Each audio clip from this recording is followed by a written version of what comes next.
e o título é Eu Te Vejo. Mas qual foi a origem desse título? O que me fez pensar a respeito disso? E aí eu vou descrever em algo que eu transcrevi em casa para lembrar mais ou menos os detalhes. E é assim: certo dia, uma moça passou por mim na rua. Sua aparência gritava por atenção. Todos que passavam por ela viravam a cabeça para observar. Olhavam sua aparência, seus acessórios, seu andar, a sua postura. Enfim, tudo nela pedia: olhem para mim, me vejam. E assim mas muitas pessoas estão desesperadas por atenção. E por mais que busquem, por mais que tentem, se sentem carentes e vazias. Algo lhes falta. Quando Deus fez o homem, Ele fez com carne e alma. Ele queria se comunicar com este homem. Só que Deus é espírito. E para que houvesse essa comunicação, Deus colocou um espírito no homem. E agora, com esta tricotomia, corpo, alma e espírito, o homem podia ter uma comunicação perfeita com Deus. Mas o homem pecou. E Deus já havia falado: não faça isso, porque senão você vai morrer. Não desobedeça, porque senão você vai morrer. O homem desobedeceu, mas ele continuou respirando, continuou andando. O que morreu? O espírito. Ele quebrou aquela comunicação, aquele desejo de Deus de estar com o homem, participando da sua vida, dirigindo. E aí, justamente a parte que ligava a Deus, que morreu. Essa comunicação foi interrompida. Só que lá em Gênesis 3,15, já temos um proto-evangelho, a sementinha do evangelho, e fala assim: e porém inimizade entre ti e a mulher, e entre a tua semente e a sua semente. Esta te ferirá a cabeça, e tu lhe ferirás o calcanhar. Jesus foi o que pisou a cabeça da serpente. Foi o meio pelo qual Deus voltou a ter comunhão com o homem. Então vocês vejam que havia um relacionamento muito próximo com Deus. Mas o pecado, ele quebrou a comunhão. Precisava alguma coisa que religasse.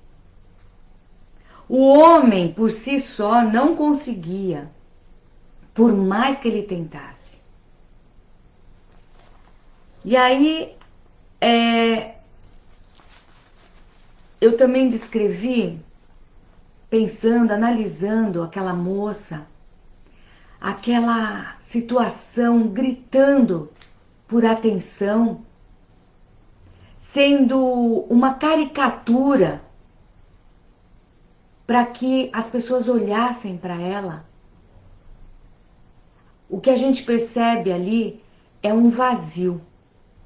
E eu escrevi assim: existe um vazio dentro do coração humano que só Deus pode preencher.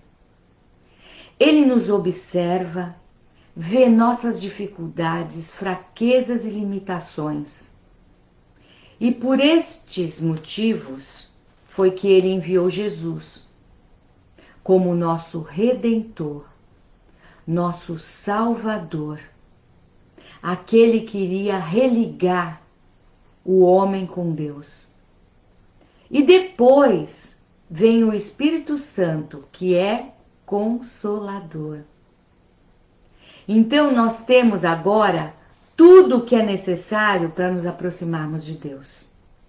Jesus morreu e ressuscitou para salvar toda a humanidade, inclusive aquela moça.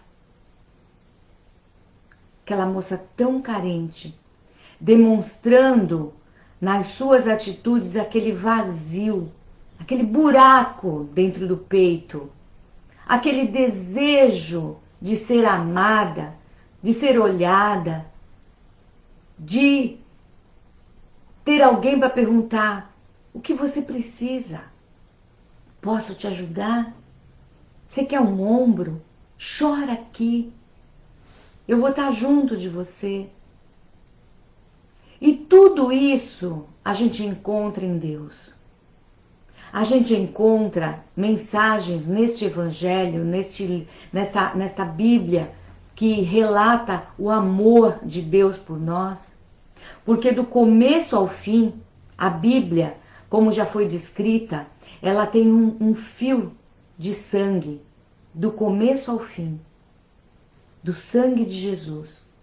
Desde o Velho Testamento você encontra promessas da vinda de Jesus. E no tempo oportuno ele veio. E até hoje a sua mensagem é falada. E ele é esperado pela sua igreja. Então, essa moça com esse vazio, necessitando deste Evangelho. E nós já temos tudo, Deus já fez tudo. Jesus já veio, já morreu, já ressuscitou, já subiu aos céus, depois de um tempo foi enviado o Espírito Santo, e é esse Espírito de Deus, que é santo, que habita dentro de todo aquele que aceita Jesus. De todo aquele que busca, como o salmista fala, como a corça anseia pelas águas, com aquele afã, com aquele desejo da presença de Deus. O Espírito Santo, ele está aqui nos ajudando. Ele nos ajuda a nos aproximarmos de Deus. E aí, por que, se tudo já foi feito, a humanidade continua tão triste, caminhando por caminhos tão ruins? Porque nós temos um adversário que tem cegado o entendimento das pessoas. Muitos são enganados, porque esse nosso adversário, cujo nome é Satanás, Diabo,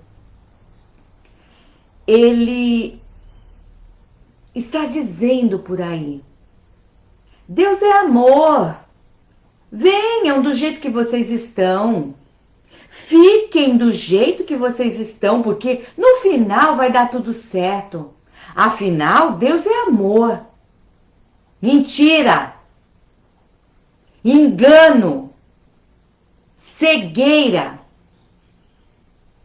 Porque esse adversário, com meias verdades, realmente Deus é amor.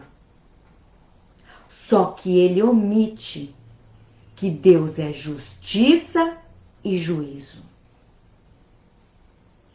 Deus odeia, não tolera o pecado. Ele quer que você se arrependa. Ele quer que você deixe de praticar o mal. Porque ele avisa que quem comete iniquidade, quem continua fazendo o que é errado, vai ter uma punição. Tudo que o homem semear é o que ele vai colher. Tudo que Deus tinha para fazer já está feito. Você tem que mudar. Venha como você está. Se renda, se arrependa. Deixe o Espírito Santo trabalhar na sua vida. E vá mudando. Vá se tornando uma pessoa melhor. Como é que você quer ter salvação se você continua fazendo o que é errado? Sendo que você já está prevenido de que tudo que for errado vai ser punido. Deus te ama. Ele não quer que você continue no erro. Você precisa ter uma mudança de vida. Por isso se chama conversão. Você está indo por um caminho que lá no final é um abismo. Você precisa se voltar 180 graus. Ir e caminhando em sentido contrário. Esse sentido contrário te leva para os braços de Jesus. Ele está lá, de braços abertos, te aguardando. Esse Satanás, ele tem alargado a porta com essas palavras. Ah, vai dar tudo certo. No final todos vão ser salvos, afinal Deus é amor. E omite que haverá uma punição eterna. E isso é engano, porque a porta é estreita. Quem passa por essa porta, ela é tão estreita que o ego inflado tem que ficar lá fora. As malas pesadas têm que ser deixadas para trás. Você entra e vai sendo espremido nessa porta e só fica o essencial. Só vai ficar o que é puro. Você vai sendo espremido por essa porta. Ela não é larga, como o diabo tem pregado. Falsamente enganado.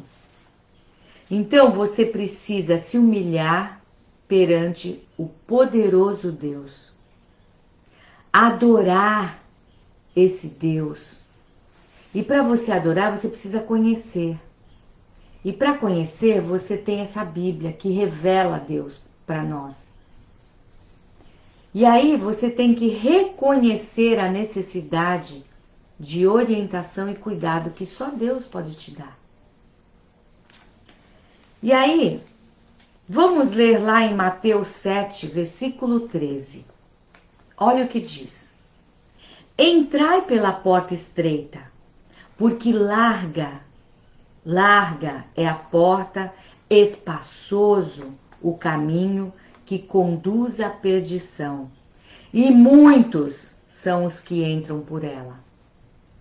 Estão enganados. Querem viver um evangelho fácil, sem renúncia, sem guerra entre a carne e o espírito. Querem viver uma vida mundana, sem reconhecer que Deus é santo e que te deu ferramentas para você também ser santo. É fácil? Não. A salvação foi de graça, mas a santificação custa. Ela custa. Custa você deixar seus desejos, suas vontades e aceitar a vontade de Deus, os propósitos de Deus para a sua vida. Vamos ler lá em Lucas 13, versículo 24. Esforçai-vos.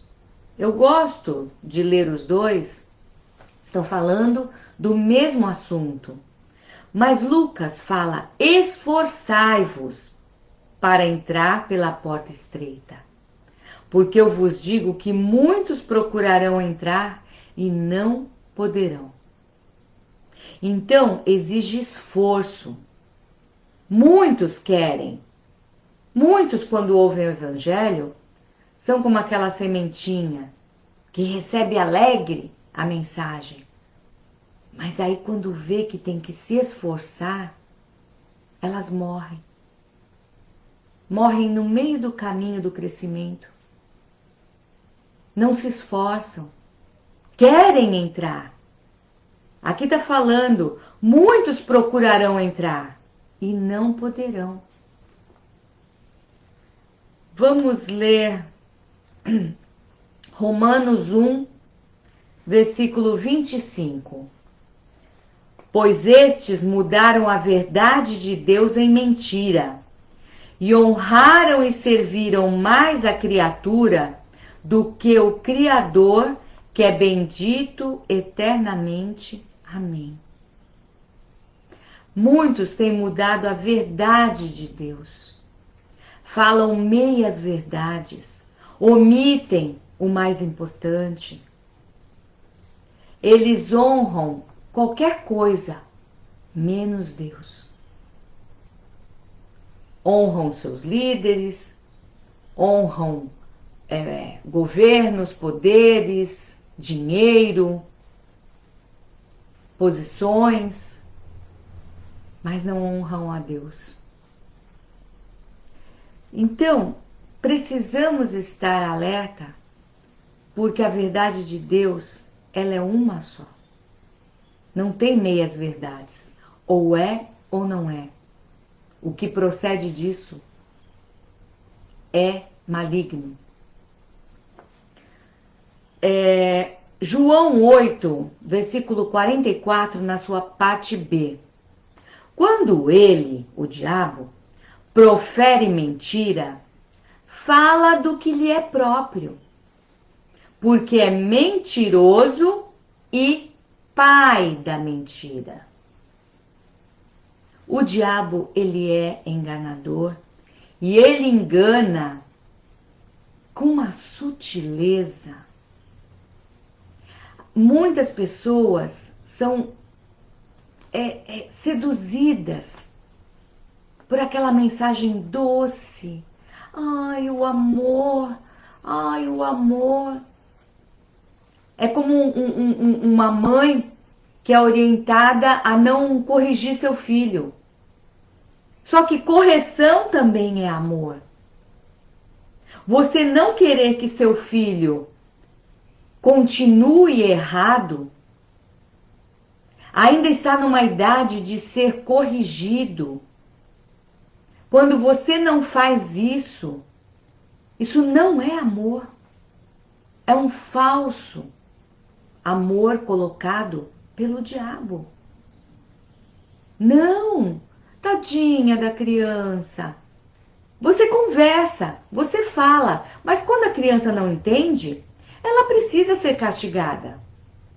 Porque o erro que não é castigado, eu vou fazer de novo. Não aconteceu nada, eu vou fazer de novo. E aí cresce um adulto sem respeito, sem nenhum temor às autoridades. Então, pensem nisso. A punição que é dada é para que você não faça aquilo que é errado. Só que vai ter um dia que haverá uma punição eterna. Deus está avisando, arrependam-se. Parem de fazer o que é errado. Voltem-se para mim. Esse vazio que vocês estão tentando preencher com tantas coisas erradas, eu posso preencher. Eu posso te dar uma alegria que é indescritível. Que mesmo que você esteja passando por lutas, a paz que eu vou te dar, ninguém entende, mas você vai entender. Você vai sentir. Você vai estar ligado com Deus. Lucas 8, versículo 14. falando da semente, das pessoas enganadas. E aqui caiu entre espinhos. Esses são os que ouviram e, indo por diante, são sufocados com os cuidados, riquezas e deleites da vida, e não dão fruto com perfeição. Dá fruto, mas não com perfeição. São frutos maus, são frutos ruins. De acordo com o nosso título, Deus nos vê. Deus nos vê, nos ama, quer se relacionar conosco. A condição para isso é que o sangue de Jesus nos cubra. Deus não nos enxerga mais como nós somos. O sangue nos cobre. Ele nos vê justificados. E aí, com o envio do Espírito Santo, nós temos o auxiliador para ir nos trabalhando, santificando, aperfeiçoando, vai nos purificando do pecado. E primeiro Jesus, depois o Espírito Santo. E aí, esse aperfeiçoamento, ele é como um molde, vai nos moldando, vai trabalhando a nossa vida. Mas nós temos um modelo, o modelo é Jesus. Então o Espírito Santo, ele vai trabalhando a nossa vida, nos moldando como o Filho de Deus, aos moldes do Filho de Deus, perfeito, santo. E aí vamos ver em 2 Coríntios 3, versículo 18. Mas todos nós, com o rosto descoberto, refletindo como um espelho a glória do Senhor, somos transformados de glória em glória, na mesma imagem, como pelo Espírito do Senhor. Falando exatamente isso que eu já disse. De glória em glória, de degrau em degrau, de passo em passo, nós vamos sendo transformados conforme Cristo, ao molde de Cristo.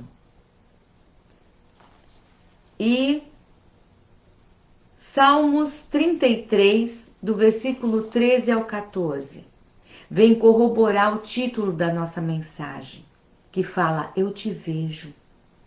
Deus falando para nós. O Senhor olha desde os céus e está vendo a todos os filhos dos homens. Do lugar da sua habitação, contempla todos os moradores da terra. Deus está nos vendo. Ai, mas se Deus está vendo, por que tanto sofrimento? Deus não quer esse sofrimento, nunca quis. O homem pecou, o diabo se rebelou, ataca o ser humano. As violências que ocorrem não é da vontade de Deus, é do livre-arbítrio. Os homens têm escolha. E aqueles que escolhem fazer o mal terão punição. A punição já foi decretada. Deus já fez tudo. Só que o homem tem a liberdade de escolha. Ele pode escolher a Deus ou escolher o pecado, continuar no pecado. Aquele que comigo não ajunta, espalha. Se você não estiver com Deus, não pense que você está neutro. Não existe neutralidade no reino de Deus. Ou você é, ou você não é. Você precisa escolher. E o tempo está acabando, Jesus está voltando. Ezequiel 18, versículo 23. Desejaria eu de que qualquer maneira a morte do ímpio? Diz o Senhor Deus. Não desejo antes que se converta dos seus caminhos e viva? Desejaria eu de que qualquer maneira a morte do ímpio? Deus não deseja. Não desejo antes que se converta dos caminhos e viva. Aqui no livro de Ezequiel, está bem claro. Deus não tem prazer na morte do ímpio. Ele não quer que o ímpio morra ou pereça eternamente. Mas o desejo de Deus é que ele se arrependa, que se converta dos seus maus caminhos e viva eternamente. Você tem escolha. Todos nós temos escolhas. Deus não tem prazer em enviar ninguém para a punição eterna. Ele não tem prazer. Mas você, eu, a humanidade precisa escolher o certo ou o errado. Deus ama a sua criação. Ele deseja que todos sejam salvos. Ele deseja preencher os vazios de cada ser humano. Ele nos vê. Ele vê aquela moça cuja aparência implorava por atenção. Deus quer suprir todas as nossas necessidades. Quer ser tudo em todos. Mas para que isso ocorra, nós precisamos atravessar uma ponte. Essa ponte é Cristo. Quando atravessamos essa ponte, nós somos recebidos de braços abertos pelo Pai. Então nós precisamos entender que existe um caminho. E esse caminho ele é único. Não existe outro mediador entre Deus e os homens pelo qual possamos ser salvos. É Jesus, autor e consumador da nossa fé, nosso Redentor, nosso Salvador, nosso noivo. E aí eu termino a nossa meditação de hoje com o mesmo desejo que Paulo teve aos Tessalonicenses. Lá em 1 Tessalonicenses 5, no versículo 23, ele fala assim: e o mesmo Deus de paz vos santifique em tudo, e todo o vosso espírito, alma e corpo sejam plenamente conservados, irrepreensíveis, para a vinda de nosso Senhor Jesus Cristo. Vou ler novamente. 1 Tessalonicenses 5, 23. E o mesmo Deus de paz vos santifique em tudo, e todo o vosso espírito, alma e corpo sejam plenamente conservados, irrepreensíveis, para a vinda de nosso Senhor Jesus Cristo. Esse é o meu desejo para vocês, é o meu desejo para mim, que o nosso corpo, alma e espírito sejam conservados, irrepreensíveis, para a vinda de Jesus. Porque Jesus está às portas. Leia, medite, estude a palavra de Deus. É ela quem vai te dar base, quem vai te dar meios para você entender o momento que nós estamos vivendo. Nós somos uma geração que está vivendo os últimos tempos. Não dá mais para brincar de ser cristão. Ou você é, ou você não é. Antes fosses frio ou quente, mas porque és morno, vomitar-te-ei da minha boca. Olha que palavra dura. Esses últimos tempos exigem de nós um posicionamento firme, porque estamos vivendo os últimos tempos. Jesus está voltando. E Ele quer ver pessoas ataviadas, preparadas, aguardando a sua vinda, esperando a sua volta. Então vou ler novamente, para que fique bem gravado. Esse é o desejo. E o mesmo Deus de paz vos santifique em tudo. Todo o vosso espírito, alma e corpo sejam plenamente, completamente conservados, irrepreensíveis, sem repreensão, para a vinda de nosso Senhor Jesus Cristo. Que Deus nos abençoe, que Deus tenha misericórdia das nossas vidas e nos conserve desta forma, irrepreensíveis, aguardando a vinda do nosso Senhor Jesus Cristo. Amém.